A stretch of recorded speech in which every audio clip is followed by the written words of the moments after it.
this is Ogre Boy, and I'm going to be doing my review for the 2013 movie, Man of Steel.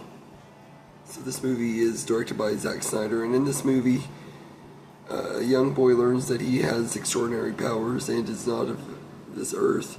As a young man, he journeys to discover where he came from and what he was sent here to do, but the hero in him must emerge if he is to save the world from annihilation and become the symbol of hope for all mankind. So, I think this is a really good movie. It's a really decent take on the story of Superman. I think it's a really good one and everything. I'm not a huge Superman fan, but I don't really hate him or anything. I love the Christopher Reeve Superman movies, and I really love this movie. I think it's really good, and I'm really excited for the new Superman movie that we're getting next year, which I'll talk about that some other time, because this movie this video is about Man of Steel. The story is really well written. I really like the story in here. It's a new take on the origin story and everything, and I really like that quite a bit. Yeah, I like how they took more of a more grounded take to this story and everything. As far as the cast goes in here, I think the cast are great. Henry Cavill is really great as Superman. I think he is a really great Superman. I don't know that I personally would say that I like him more than Christopher Reeves. Personally, I think I like Christopher Reeves just a little bit more. But I really do love Henry Cavill, and I can get why anybody who does say that he's their favorite. I can understand why, because he is really good as a character and everything. And for a certain generation, this is going to be their Superman, so I do understand it and stuff. Amy Adams is pretty good as Lois Lane, although I don't think that she's the best choice to play her. I think they could have had someone else a little bit better suited for the character and everything. Not that Amy Adams is a bad actress, she's an amazing one and everything, and she's really good as Lois. I just think they could have had someone a little bit better. They could have had a little bit more chemistry with Henry Cavill, but I think that she's fine for the role, and I think her chemistry with him gets better as the movies progress. So Michael Shannon is really good as General Zod. He's a really intimidating villain, and I think he does a really good job at playing him. He makes him really evil and everything. You really want to see him get defeated and stuff and everything, but he does a good job at playing this character that wants to destroy humankind and everything, and Superman is trying to stop him and everything, and he's like, why are you gonna go against your own people and all that and everything, and his philosophy and stuff. It's really well written and everything, and I think General Zod's a great villain. The rest of the supporting cast in here are really good too. I really like Lawrence Fishburne as Perry White. I think he was just really good casting and stuff. I really liked him, and Kevin Costner and Diane Lane as Ma and Pa Kent are really good too. I think they're both really good, and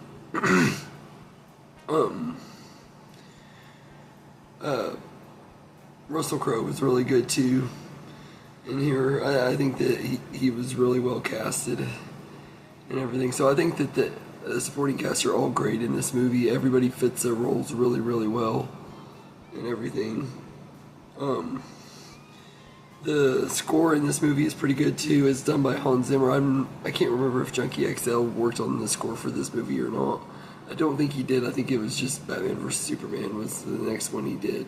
But I don't remember if he worked on it. If he did, then he did a good job too. I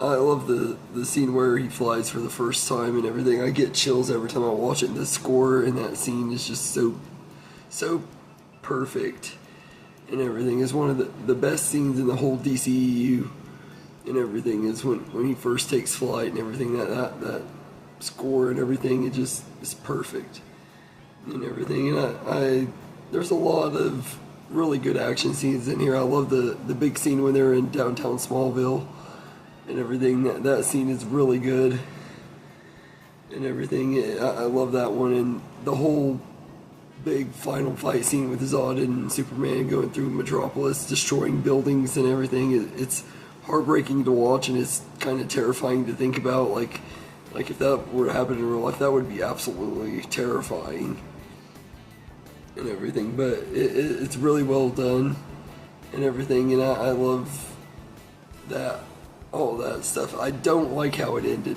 though. That's one of my negatives, though, is I don't like that Superman killed Zod. I understand that he pretty much had no other choice but I really just wish that Zack Snyder wouldn't have gone there with that and everything. I stand with the people that Superman shouldn't kill and everything, but I also understand why he kind of had to. So it's just a kind of a mixed thing for me on that.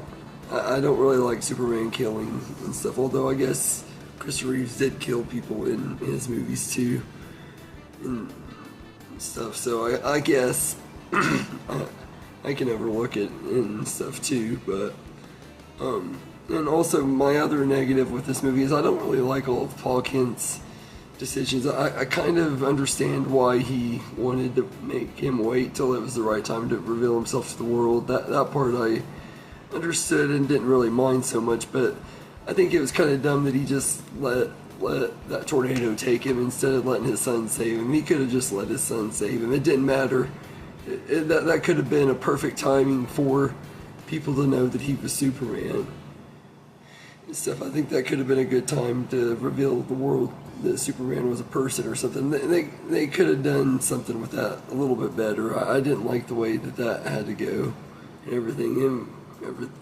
I just think that he was really stubborn and everything. But that's really the only negatives I really have with this movie. And also the last scene of the movie. I love the last scene of the movie where he shows up and she says, "Welcome to the planet," and he has that smile on his face, like you could tell he's trying not to laugh because it has a double meaning and everything, and it just a really good ending to the movie and everything. And I also really like the dynamics he had with both of his dads. The relationship with Paul Kent was really well done and everything, and I love like how he got to meet Zor-El and everything, and that was pretty cool too. So I really like this movie and how everything played out. I think it's a really good movie. Do I think that it was really necessarily meant to be the start of the DCEU? No, it wasn't. This whole DCEU universe was not planned out and everything, and not thought out very well. So you could tell there's a lot of forcing going on in Batman v Superman, which I'll talk about hopefully next week and everything, if everything goes as planned. But this movie is really, really great, and I still love it. I was really worried that it might not hold up as well and everything. I'm going to re-go through all the DCEU movies and see how well they hold up and everything after all the stuff that has happened and everything, if I would still like them as much now or not. And this one I still like, and not quite as much as I did when I first saw it and everything, but I still do like it quite a bit. I think it's a really, really good start to the universe and everything. So I'm going to go as far to say I give this one an 8.5 out of 10. It's a really, really fun movie, and it's really enjoyable and everything. It's a great time. So anyway, let me know in the comments what you think of Man of Steel. Almost said Superman. But let me know what you think of it, and hope you enjoyed this video, and have a good day, everybody.